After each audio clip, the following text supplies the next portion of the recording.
Good morning. कैसे हैं आप लोग? देखिए फ्रेंड्स, हाई कोर्ट ने 1911 ग्रुप डी कर्मियों की नौकरियां रद्द करने का आदेश दिया है। ये मामला कहां से है? तो देखो, आजकल पूरे भारत का कोई भी स्टेट हो, किसी की भी सरकार हो, जब बात सरकारी नौकरियों की आती है तो उसमें कुछ न कुछ घोटाले देखने को मिलते ही हैं।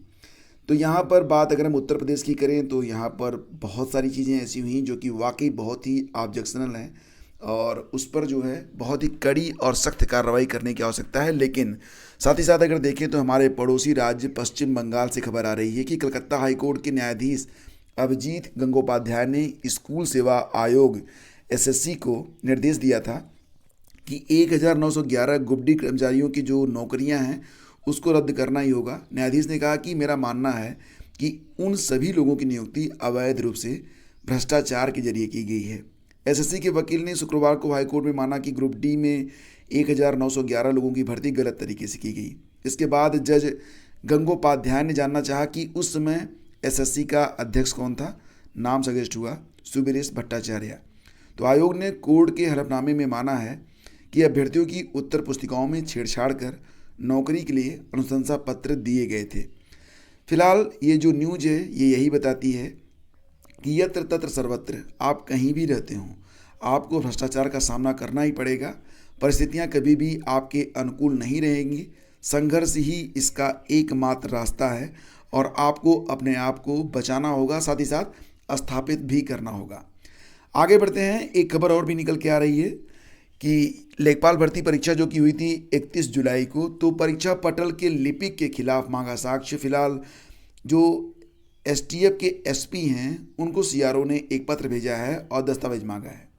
यहाँ पर लेखपाल परीक्षा में नकल कराने के मामले में ब्रिजपाल पर आरोप हैं। ब्रिजपाल कौन है?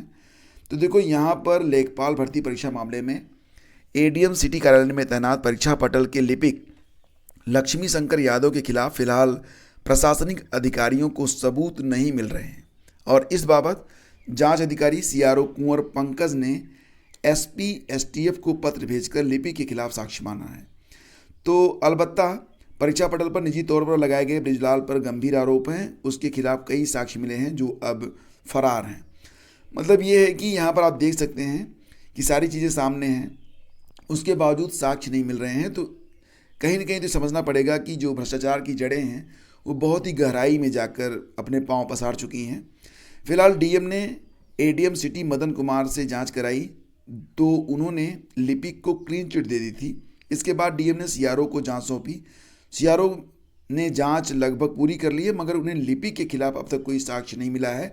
तो ऐसे में सीआरओ ने पूरे प्रकरण की जांच कर रही एसटीएफ से सहयोग मांगा, मगर एसटीएफ की टीम कोई सबूत नहीं दे सकी। तो इस पर एसटीएफ के एसपी को पत्र भेजा गया है।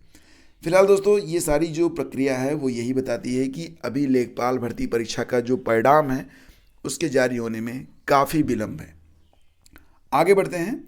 तो देखो, यहाँ पर हरियाणा एचपीएससी मतलब हरियाणा पीएससी ने एक विज्ञापन जारी किया है जिसमें 95 पद हैं। कौन कौन से पद हैं आप देख सकते हैं। यहाँ पर डीएसपी वगैरह के पद हैं।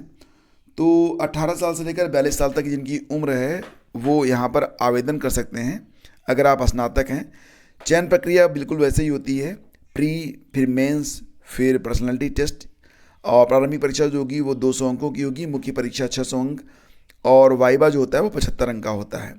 आवेदन की जो अंतिम तिथि है वो 12 मार्च 2023 है। तो आधिकारिक वेबसाइट पर जाकर आप आवेदन कर सकते हैं। वेबसाइट का लिंक है hpsc.gov.in। तो यहाँ पर अगर आप चाहें तो आवेदन कर सकते हैं। अच्छा पद है।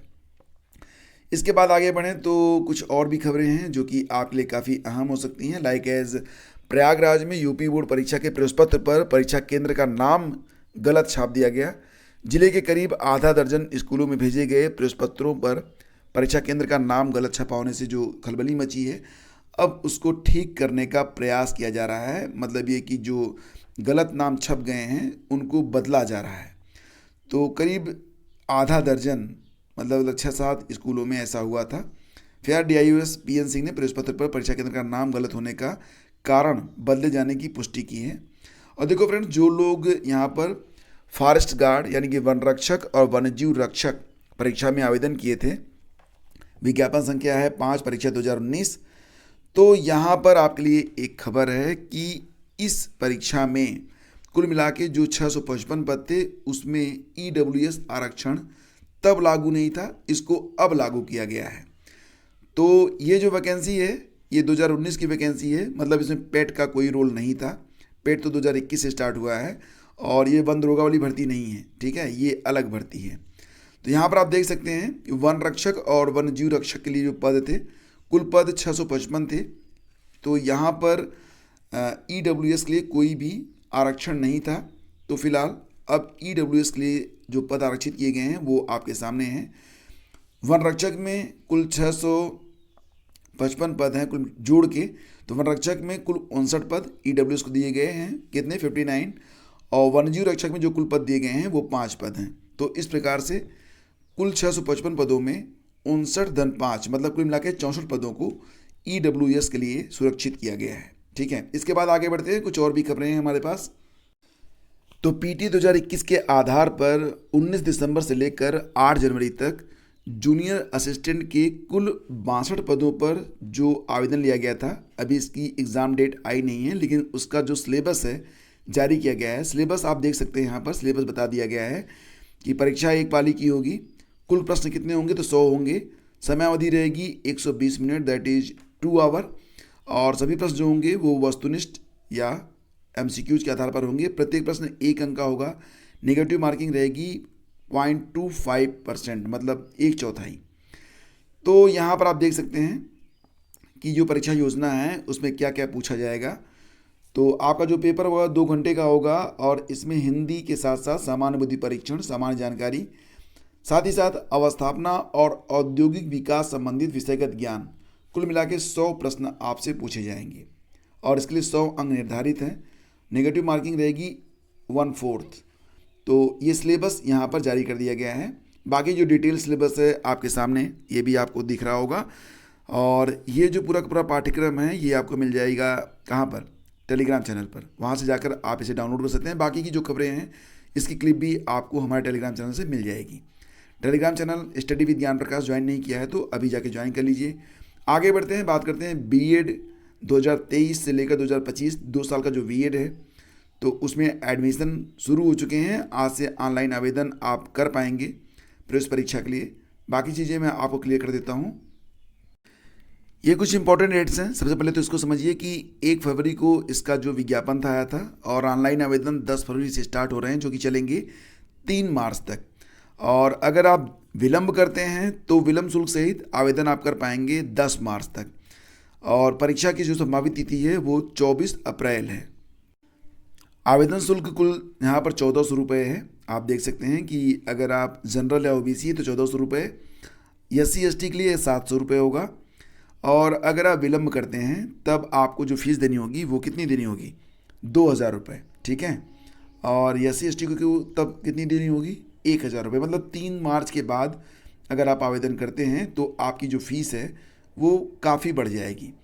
कौन कौन से लोग आवेदन कर सकते हैं तो इसके बारे में यहाँ पर जानकारी दी गई है कि अगर आपने 50% अंकों के साथ अपना स्नातक पूरा किया है तो आप इसमें आवेदन कर सकते हैं। साथ ही साथ ये भी ध्यान रखिएगा कि SC ST के लिए कोई भी बाउंडेशन नहीं है। SC ST सिर्फ स्नातक हैं तो भी आवेदन कर सकते हैं।